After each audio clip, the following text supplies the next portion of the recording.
Welcome to Talk Cosmos, the show where Sue Rose Minahan and her panel of guests bring you insightful conversations to awaken consciousness for soul growth. Come journey with us through astrology's energetic cycles and get ready to understand your path in the cosmic roots of the stars.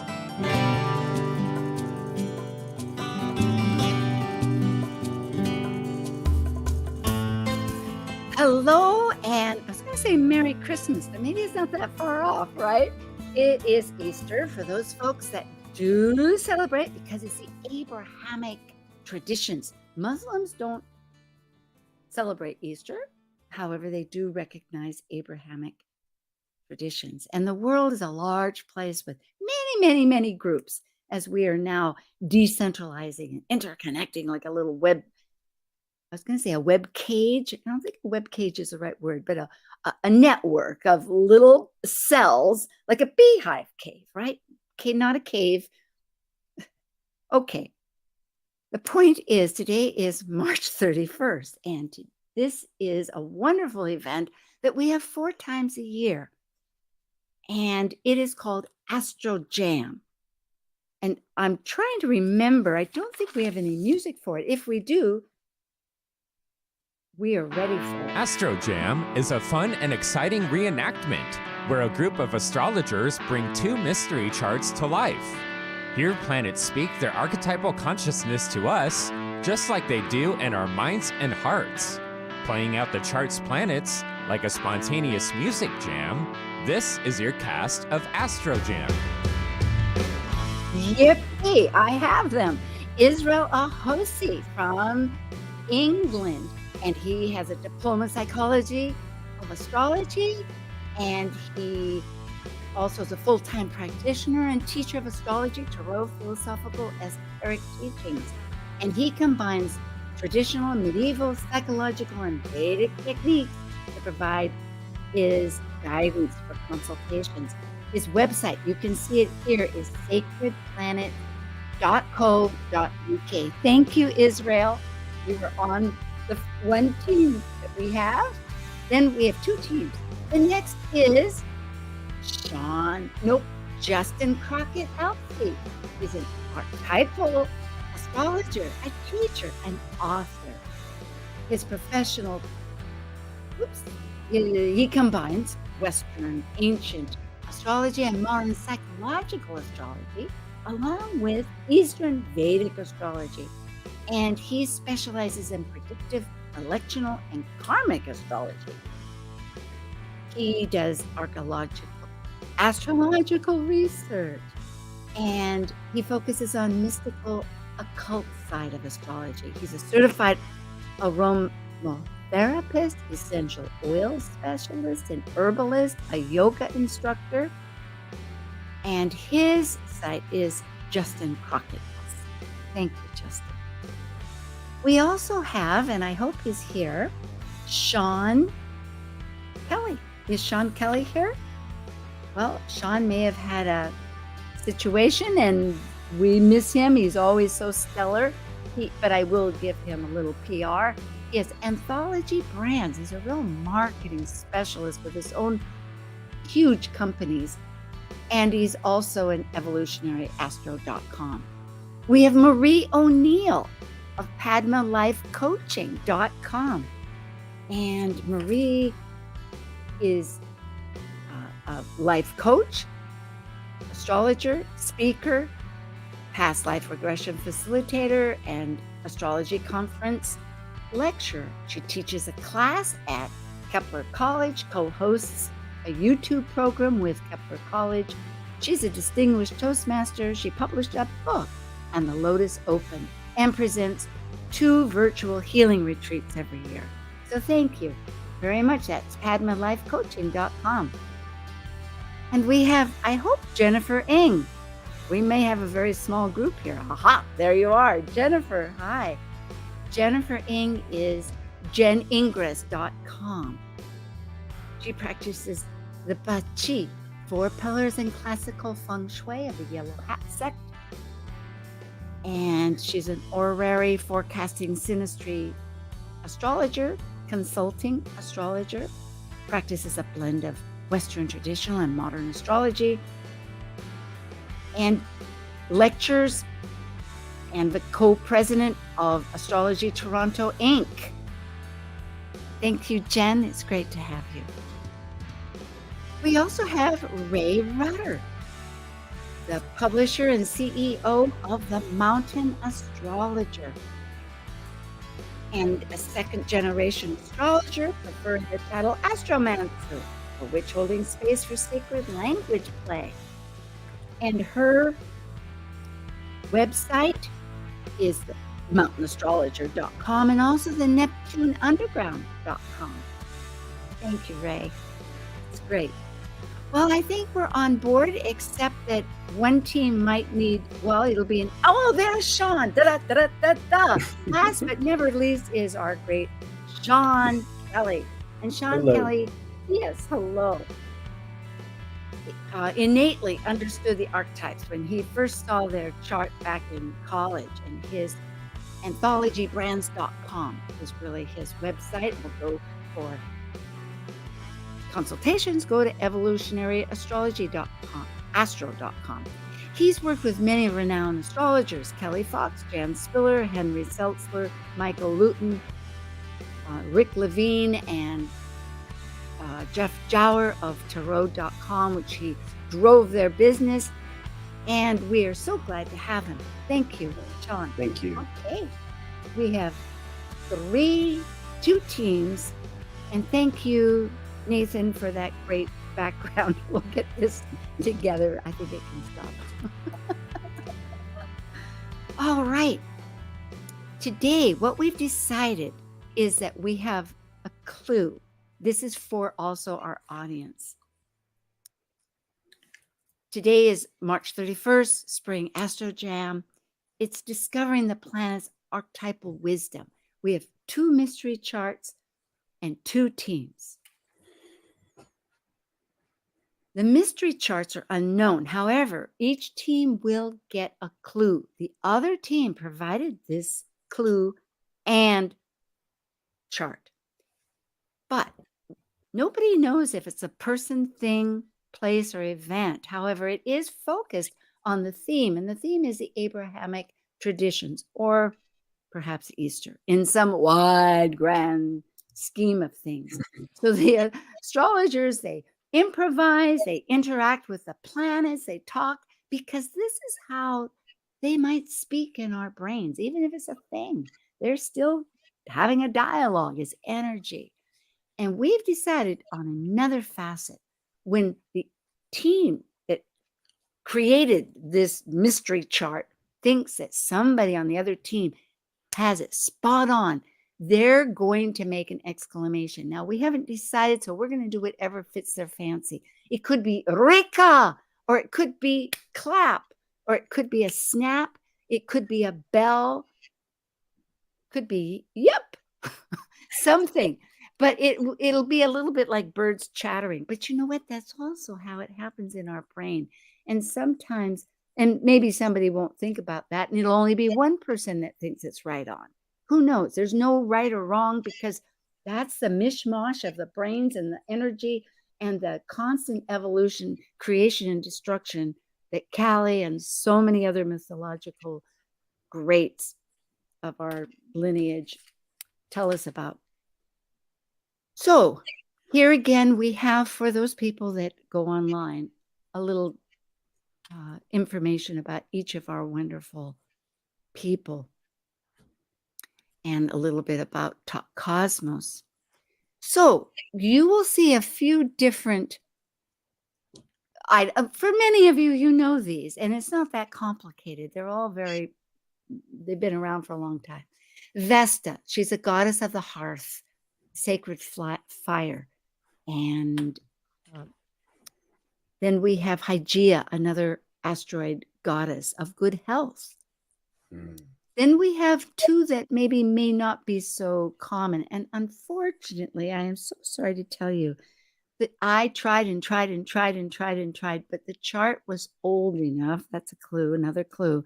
I couldn't get these 2 on it. But I'm telling you about it anyway, because I told you might know it in your own charts. One is Pholus, a centaur. They're both centaurs. Pholus is the one that stored the wine for Chiron when he threw the party for Hercules. And if you don't know about that, that ruined poor old Hercules because Chiron, Hercules had arrows and hit Chiron and he was wounded. But it is through exchanging our wound from our personal to the collective that we find healing. It's very center to this eclipse coming up in a week. Charlico is his Chiron's wife.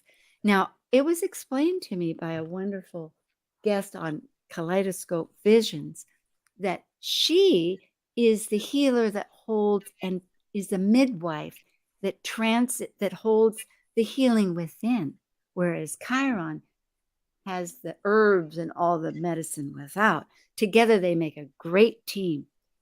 And she has rings around her asteroid. I'm just amazed. She's a shape shifter. So that holds space within us. So learn and look at your charts.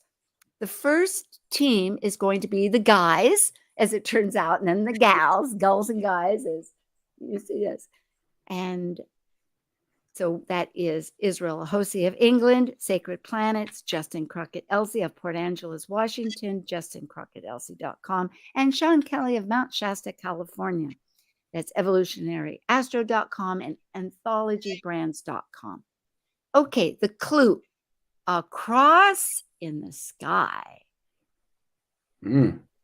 Now, you're going to get two charts. The first chart, same chart, but this one has all these aspects, and the next one won't. And this is for people. First of all, again, it's too old to put the centaurs and Hygeia.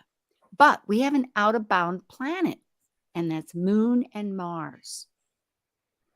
So here we go. Doing, doing, doing, ring. Somebody begin. Yeah, I'm curious why it's too old to put an asteroid in, but I'll just let that go. I tried a million times. Look down here. See, it says it. I tried. Okay. They just don't do it. I'm sorry. We could have done. Yeah. Yeah. Oh, but hey, I know we're taking time. I think I put down. I put down what? No, I couldn't put them down. Rats. Neptune and Cancer. Okay. But yeah, we do have Pallas, Athena. We have Ceres. I put Ceres in. So, yeah, and I'm so sorry. No, that's all right. Where's Chariclo at? Well, I don't know. See, I don't have it because it's such an old chart. That's where I think from now on we'll have more guidelines. Yeah, we'll be. That's all right. Yeah, for sure. Or else I'll go to astro.com, come to think of it, and just hand stick them in there because they would have it regardless. And I did this because of consensus. But living in London. I mean, Pluto's in Sag here, so I mean, the last time Pluto was in Sag was like, you know, in the 2000s up until 2008. So and Neptune was not in Cancer; they're nowhere near it. So we're at least talking about 250 years, if not more, ago. You know, let's talk ancient. I'll give you a clue. Let's talk ancient. Because one time he talked about.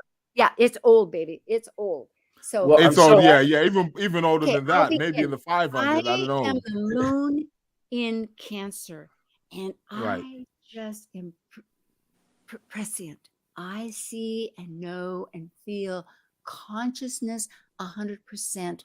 I'm instinctive because I can sense it. I feel it. I know what's happening. I am Jupiter with a Ceres trine almost perfected. Wow, I am the big nurturer of security and comfort and self-care. I have I know how to both coddle with that Cancer moon in the second house as well, but also to to be that mature energy of nurturing. Sometimes I have to put boundaries down. I'm Mars in Gemini, and I love to talk and to reach out and to connect with others. And that is actually, since I'm on the North Node, that is my goal. And I could also be an unusual talker since I'm also close to the planet Uranus in Gemini. I am Venus in Pisces, and my job is to express world beauty and unconditional love. And since that I am conjunct the midheaven, I will express this universal love and universal beauty through which I do through my career, through my public persona, public image. And I'm in the 9th house, so I also have a philosophical and spiritual divine presence about me. I am Pluto conjunct the South Node.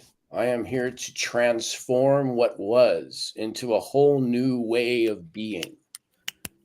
It's all about this huge perception. And it is on a universal level.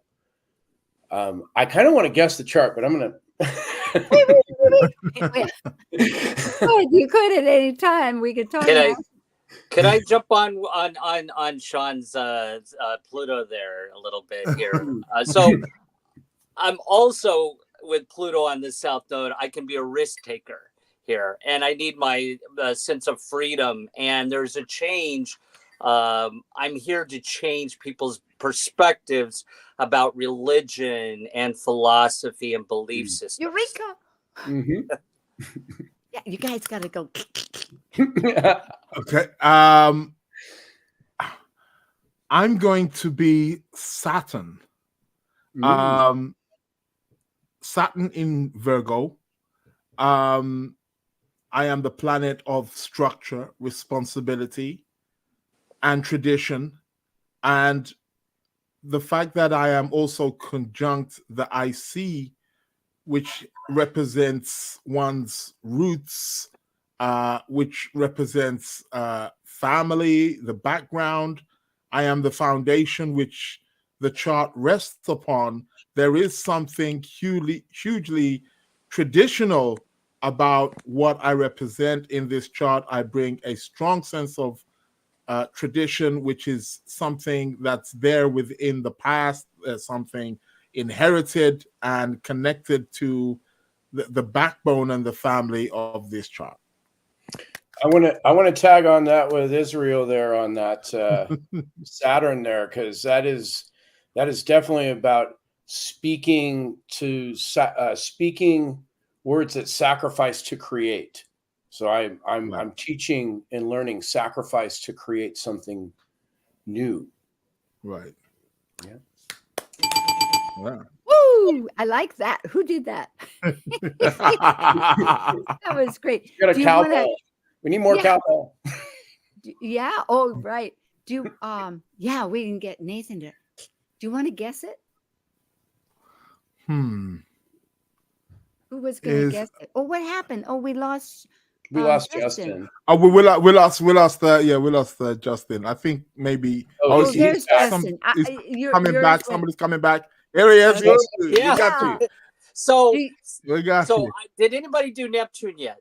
No, no one's done Neptune. No, please. No. Can I say something about Neptune? So I'm Neptune in the first house here, and I'm in Cancer. So I connect emotionally with the collective, and the concept of institution and family, or being a part of the family of the collective, is very important here. Okay. And I would like to say something quick about Mercury. I am Mercury in Aquarius. So I speak for the collective. I there is something perhaps somewhat unconventional about me. I think outside of the box, but there is something progressive about my way of thinking and communicating. I am in the ninth house, so I also have a philosophical, religious connotation to me. I spread the word of philosophy in some way. And I'm also trying Uranus, who is somewhat co-ruler of Aquarius as well. So he allows me to be somewhat genius and work with humanitarian focuses and being able to progress humanity forward in my speaking and translating the information that I bring. Do you want to? Before you guess it, I want to say one thing about Saturn. Saturn and Virgo. I'm Saturn and Virgo, and because I'm retrograding, I'm very contemplative. I'm very intelligent and nerdy, and I'm very contemplative personality. I like to know all the facts. Yeah. And also, one more thing, that I am the sun in Pisces, and very watery may I be. I'm very fluid. I expand like the oceans. I am very compassionate. I am very sensitive. I am very empathetic. And because I am conjunct the midheaven, which is the highest point, I am easily seen, and my job is to shine in some way and spread that empathetic consciousness, compassion to the world. Amen.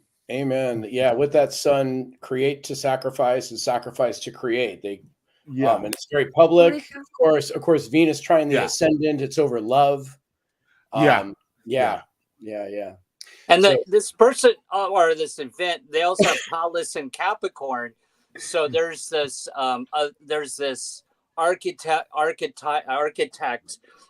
aspect of the personality, or likes to organize and really sees patterns in structure. So it's almost the archetype of a designer or architect of something, but also managing and organization and structure here. Well, I'm going to add the fact that Saturn squares those nodes, but more than that, the South Node is conjunct. I'm Pluto, and Pluto wants to totally transform everything from the past of all my philosophies, everything else, with what I partner with, and it's really a new belief system every moment. I'm always taking new structure, and I'm going to do the hard work for it too. Try to find it. Yeah. Are we ready? Yeah. Do you have any? Do you want to guess or? I think Sean knows. I've been chomping at the bit. It's Grand Mutable Cross. Hey, I got one of those too. Constance. Oh wow! Wow. Whoa. Okay. Yeah. 27. Now the bird. I'm so sorry. That's another thing. It's not AA at all. Rodden. And for those people in the rest of the world, because it could have been 272 or it could have been to 285. And I looked at those charts, and but this was in several places, and it is now in Serbia.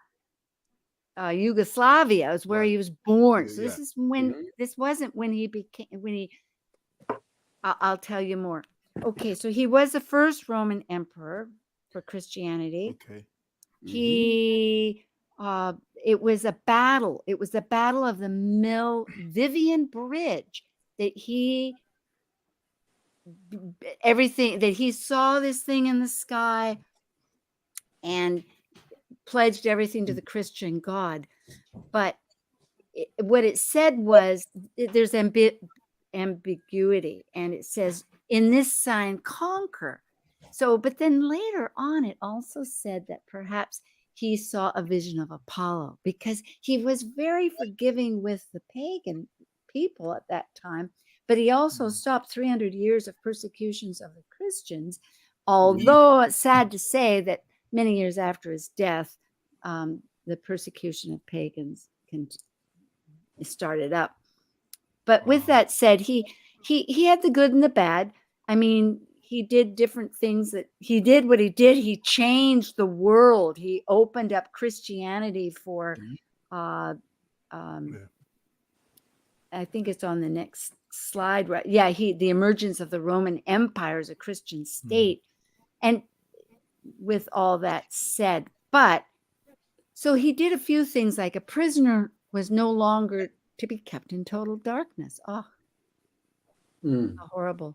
But he also forced the sons to do their father's profession. So if you were a military person, you became another military person. And he taxed people very hardly. And some people would sell their daughters into prostitution. You know, I mean, there's this whole spectum of things. And if a person, and so it was it started up certain laws that had been before. Hammurabi had started laws way back. But when you have a large group of people, for control, of course, and women had troubles too. Rapists were burned. But if the woman was caught, she was away from her home, so it had to be, you know, not good problems. I mean, her problems. Woo. So what I've done here, and we don't have much time, but I was curious, little Gemini going at the wee hours of the morning. And so I put the Milvian bridge up with this solar eclipse happening. And it's really interesting because I don't know. Okay. Both Neptunes are exactly being conjunct one of the nodes. Here you have the transiting with that north node, and something about the one back then being released with our south node. Then you have both Plutos are in Aquarius. Both moons are conjunct the north node. Here you have the natal one within 3 degrees. But here you have a new moon, and it's also within 4 degrees of the north node. And you also have Mars and Saturn. Now, they're in different signs, but they're echoing. And interestingly, here, right now, they're a degree apart with this eclipse coming up, which is going to be a lot of deep, hard work that we're all doing. But back then, Mars was applying because Mars is quicker. So Mars was applying. Meanwhile, we have coming up also a conjunction with Jupiter and Uranus, which is happening relatively soon in the next month. And there you have Jupiter, who goes a lot faster, applying again. So I'm not sure what to make of this, but it's rather interesting that you guys chose this chart, and it is back east, not east, it's back in the old world. Can I point out something I found interesting as you're reading his biography of what he did? Was the thing where he had the fathers or the sons do the fathers' professions, and that to me really speaks to the Saturn, because Saturn abstractly represents father, and it's in Virgo retrograding. So there was a wound, and that's that. Also, a little bit of the military strategician, because Napoleon also has some really strong Virgo aspects in the chart. But it's interesting because Saturn represents father, and then it's retrograding, how he brought in that connection there with the fathers and the sons. Oh yeah. You know, I think that Pallas, we were talking about the strategy, Justin, and I can see Pallas leaning on the traditions of things to create strategy. Yeah. That would fall right in line with that. Sons doing their father's work. Yeah. Especially Capricorn is father again, at least archetypally, Yeah. right? Yeah. I disagree, but yeah. What?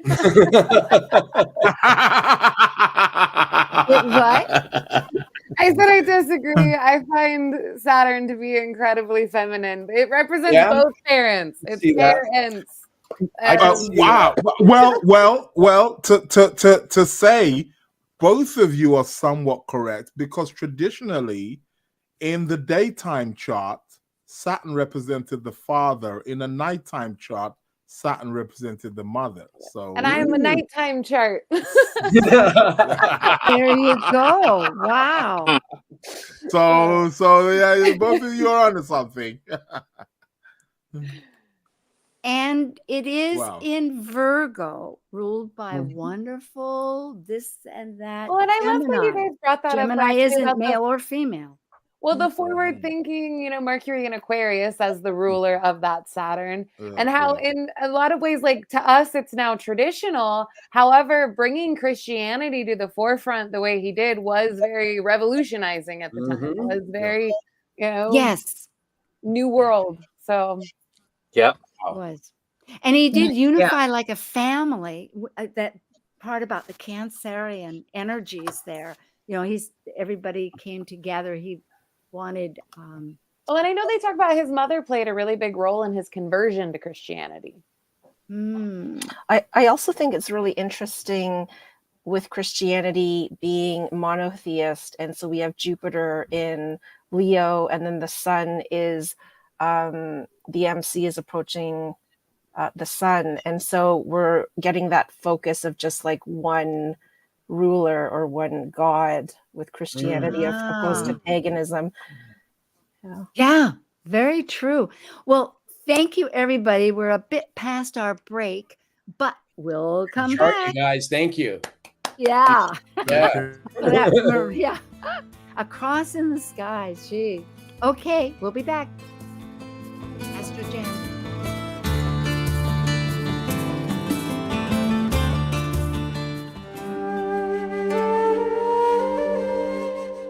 While we take a break from this week's edition of Talk Cosmos, let's take a look at this cycle's archetype.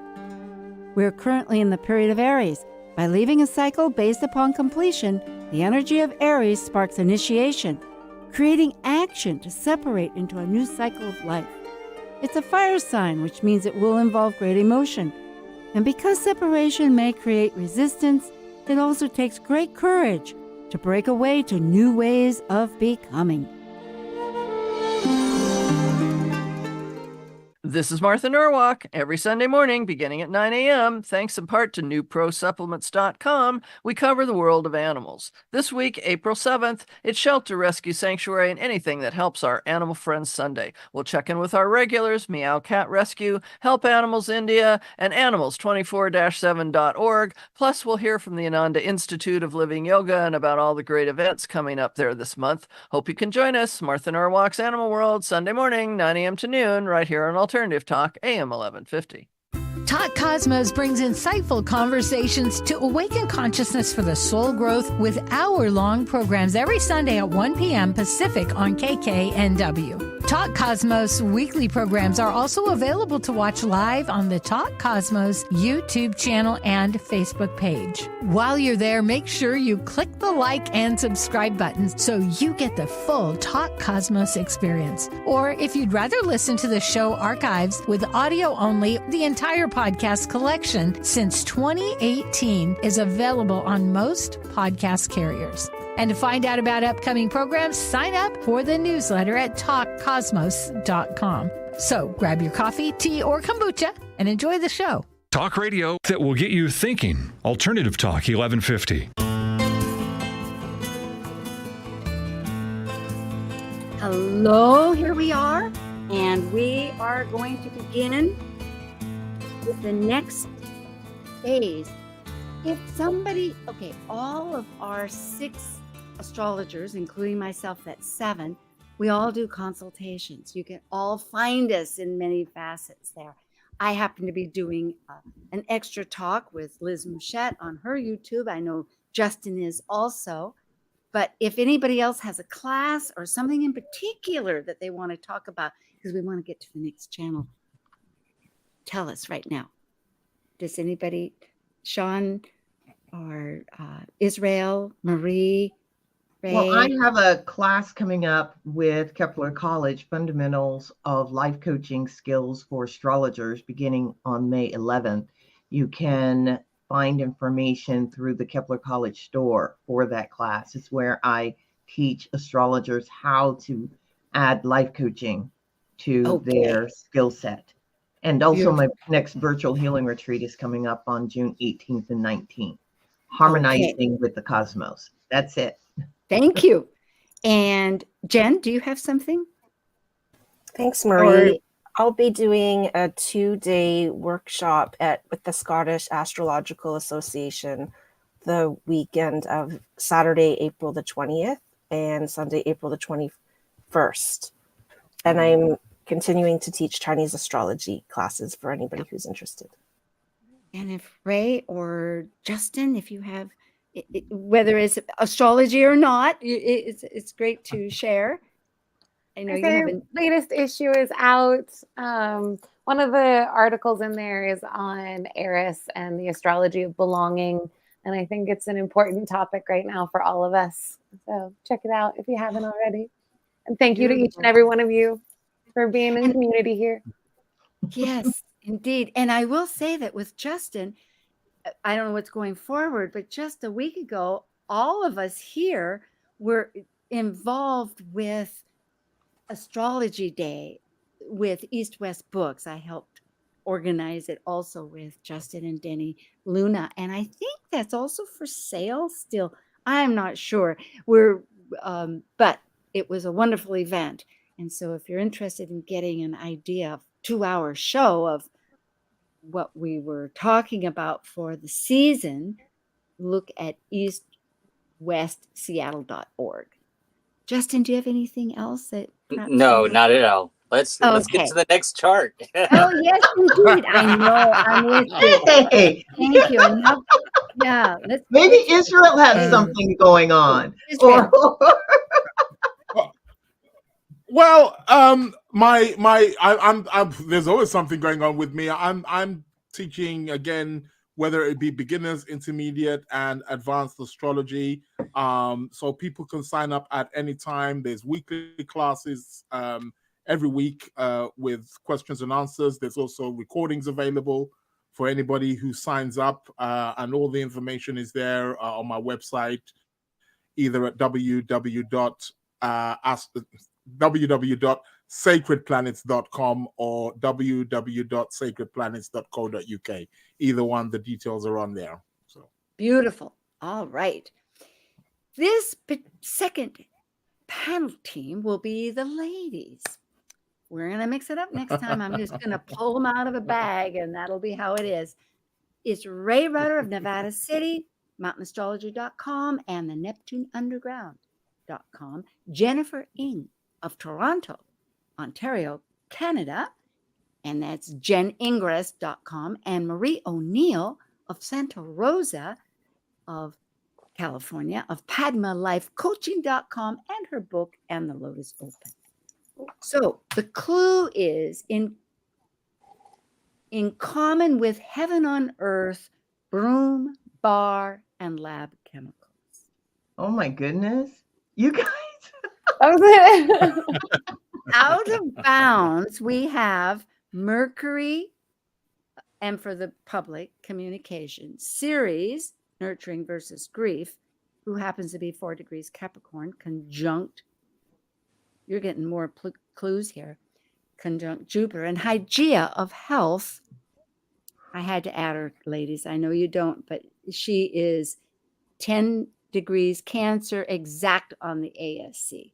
So there you go. You've got Ceres. Okay, so here is your slide. Ding dong, ding, ding, ding dong. Well, just off the bat, this has to be at least 87 years ago.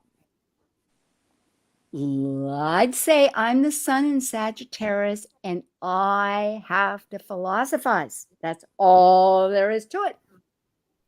Every day, I think, is it belief systems? What's going on here? I'm Saturn in Pisces, opposite Neptune in Virgo. And I want to bend what it means to take care of things, what it means to maintain.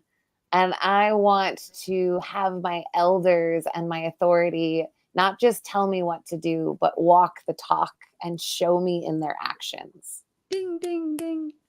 Well, I am Pluto in Cancer, and I will do whatever it takes to protect, whether it's protect my family, whether it's protect my friends, whether it's to protect my country.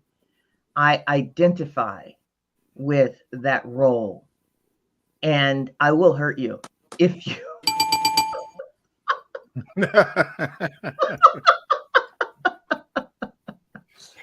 I am Mercury out of bounds in Capricorn conjunct Jupiter. So I have some really powerful communication skills that can influence a lot of people.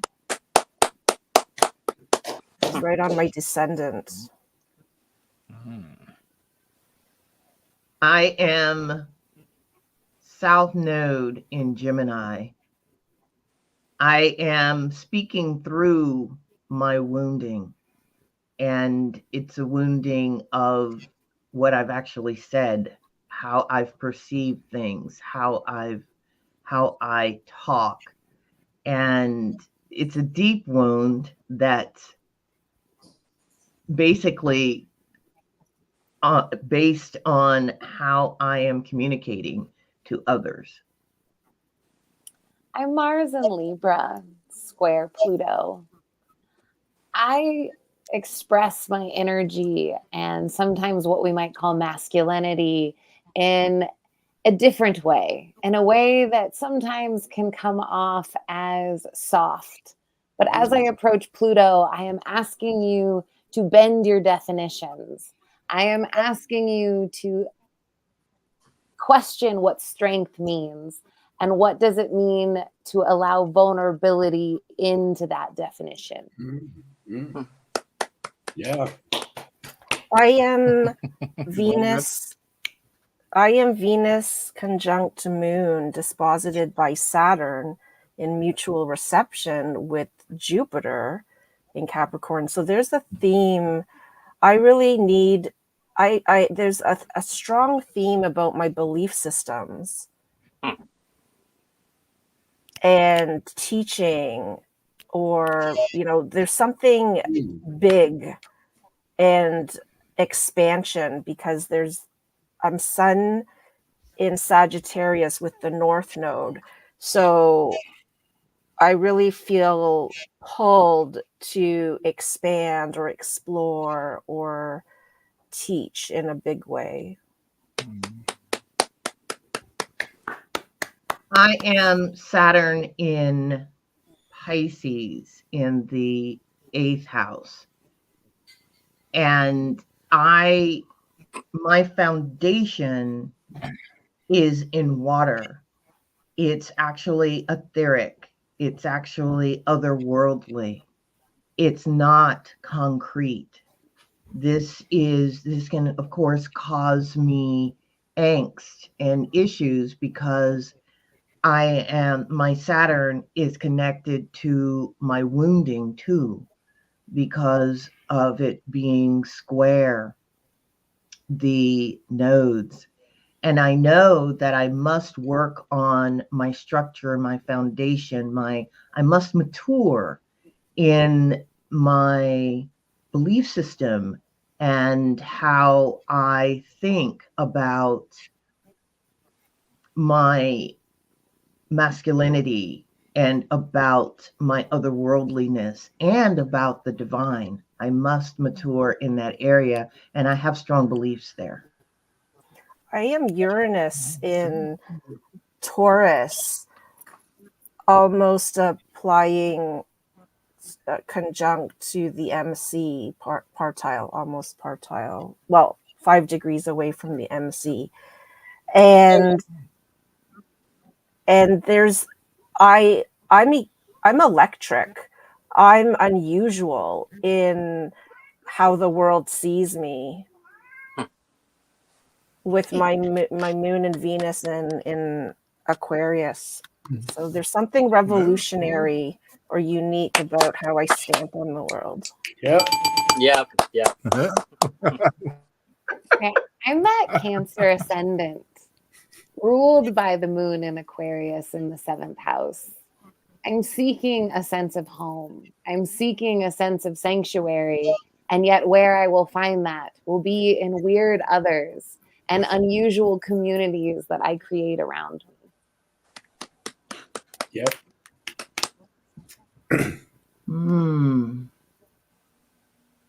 Well, my core is Scorpio, period. I am deep. I have that Scorpio on the IC. And so this is where I come from. I like to dig deep with anything that I am working on. My home, I want to know truth. I want to know the ultimate truth. And the truth is always deeper. We never actually get there, but I will keep digging. And I am very psychological too, extremely.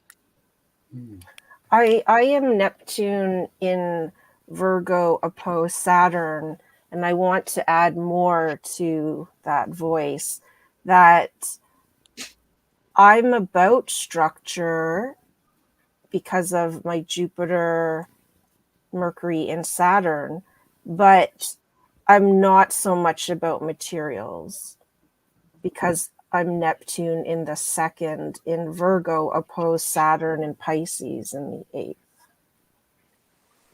I am Saturn, the same, but I am always looking at what to release with the wounds of the world, because my structure is greater and larger than anything I can ever imagine. And my Chiron in South Node, I want to add that my wounds are related to the collective unconscious in past life. Maybe I'm familiar with pain or wounds that have to do with solitude or that aren't seen. And that Mercury out of balance in Capricorn on the descendant. Not only can my thoughts break barriers, but I'm also prone to projection. And I'm here to let me wear your stories for you.